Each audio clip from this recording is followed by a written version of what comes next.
Welcome back to the workshop, everybody, and Happy New Year. It has been a long time because just been too busy to be down here. After all, this is my hobby place, not a business, so I haven't been here. I haven't been able to do work that I wanted to do. I've been ill and other things have taken precedent. So I have been pottering around. I have been doing a lot of stuff off camera, but no decent huge progress. I mean, actually the workshop is hugely tidier now because that's been very important while I couldn't do any heavy lifting or bending over the front of cars too much. Thought I had sorted the Maserati, and then the French government decided that was a big no. This has been a complete pain, and I've needed that because it's the only car my dog can get in because it's so low. And well, we all know about Billy's wood chipper. But things have arrived, tools have arrived, things are happening, things are going on. So let me get you caught up to what has been going on off camera, or should I say, while I haven't been putting the videos out. And then we can get on with things because it's January, so we haven't got long. And we really need to plough on with the year and get all of these projects moving. I don't have any cars at work, I've got one. And that's not a great idea to only have one car in rural France that works, especially if it's a Range Rover, because it won't work for long. So I need to do loads of work on the BMW and, yes, the Maserati, the cheapest one that was available in Europe. We won't go into that. I'm not using that for a reason. I'll explain that in another video. But I need to get on with that BMW because it's got loads of stuff it needs for its annual safety test, not to mention a huge oil leak. And let's hope it's nothing serious. Right, back under the BMW because it needs loads and loads of things. So while it's needing lots of things, let's do lots of things. You can see that? That should not move. It's got play in that, which was a CT fail. It is dead. This is a brand new one I've just done on this side. You can't move it with the same force. So, I'll do this while I'm here. I'd like to try and find out why my parking sensor isn't working while it's up in the air and the back end is. And then I've got to try and fix the major oil leak at the front. The trusty Alfred's brake bar.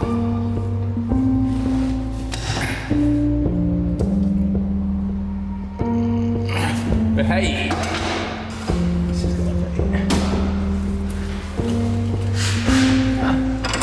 There we go. Oh yes. Oh yes.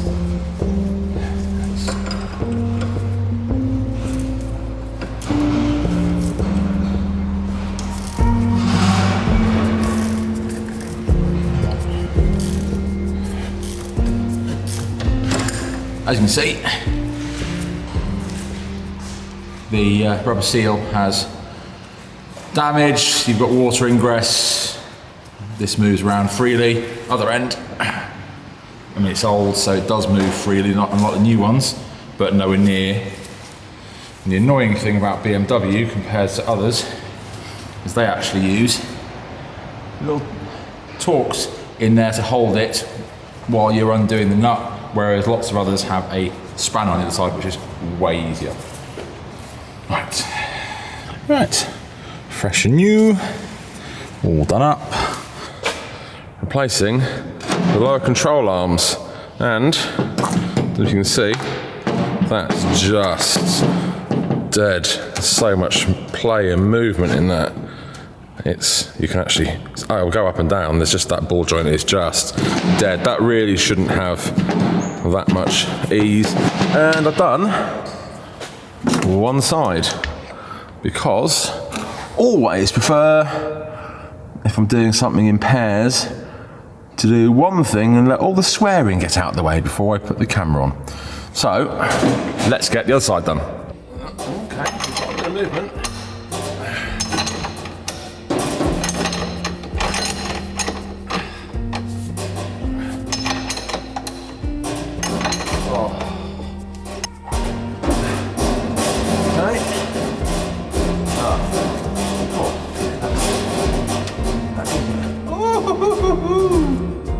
Look at that. balance with it on the vehicle. Look, no force, just one finger. That's how much movement is in that. Yeah. So, another one there, all hidden a little bit. And get this all off and lined up.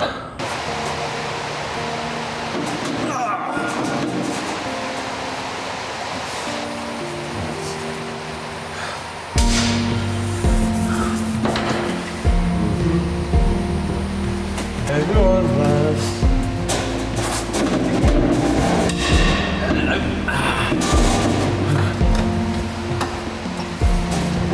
Doing things.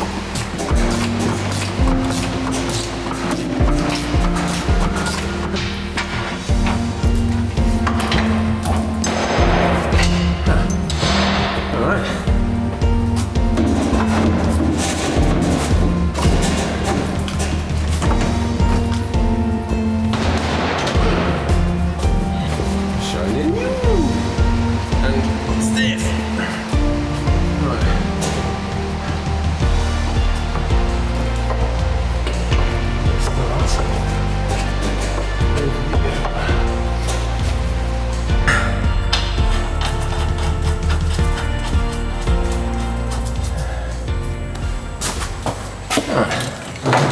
Success.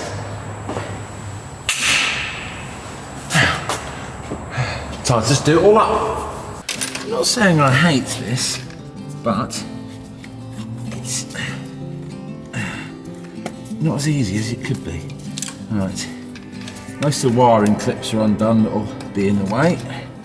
Right. So the wiring loom is over here. If you really want to get it out of the way, you can take it out of the ECU board here and move it, but I think I can get around that so I don't have to disturb too much of that. I need to take the fuel rail out and get the rocker cover gasket, and I'm going to see if I can get the intake manifold off at the same time, because then I can deal with the swell flap issue on this. Now this is the bit that I've been dreading the most, because the diesel injectors go through the top of the rocker cover, so you've got to take the injectors out, and it's a real pain when injectors are stuck. Now technically these should have been out when this rocker cover came off to do the timing chain. So they should come out easily, and surprisingly enough the first two have. And my number 3's coming out. But literally, yeah. Let's go number 4. I am, just for anyone watching, putting them on some cardboard in the same order as they came out, so they go back in the same way, so I don't have to recode anything. So now, what I have to do, I don't want to take the rocker cover off and risk things getting into that part of the engine. I'm going to take the inlet manifold off and deal with all the new problems that I've suddenly found, and then work my way back that way. One, it'll give me a little bit easier access, to be honest, and two, I just don't want to touch, I don't want to be leaving the top end of the engine exposed while I'm doing other bits. So, inlet manifold off. Now the problem I'm having with this, apart from the fact, hey, it was nice, let's have a simple rocker cover gasket change and all the other problems. I am finding so much oil and so many other issues with this at the moment that I don't actually know if this is worth fixing. Getting caught on wires, etc. Because doing my absolute best to that's clever, isn't it? Oh. Yeah, this is disgusting. I'll give you a quick update now. There's a crankcase breather hose, oil breather, which is split at both ends, which is a really common thing. But it was split where you couldn't see it underneath. Somebody puts black electrical tape over it so you couldn't see those splits, but it didn't obviously hold. So it's been leaking oil there. The intake is leaking exhaust gases from the EGR valve, all over because where the swell flaps have gone in, someone hasn't done up some of the bolts for the intake where it meets the intake manifold, and that's where the EGR gases go into that intake, so they're just leaking out everywhere. There's a part where the swell flaps are missing, and that's leaking, and the rocker cover gasket. Not to mention numerous vacuum hoses which are all split and actually in half, and who knows. I don't know whether it's worth fixing, to be honest.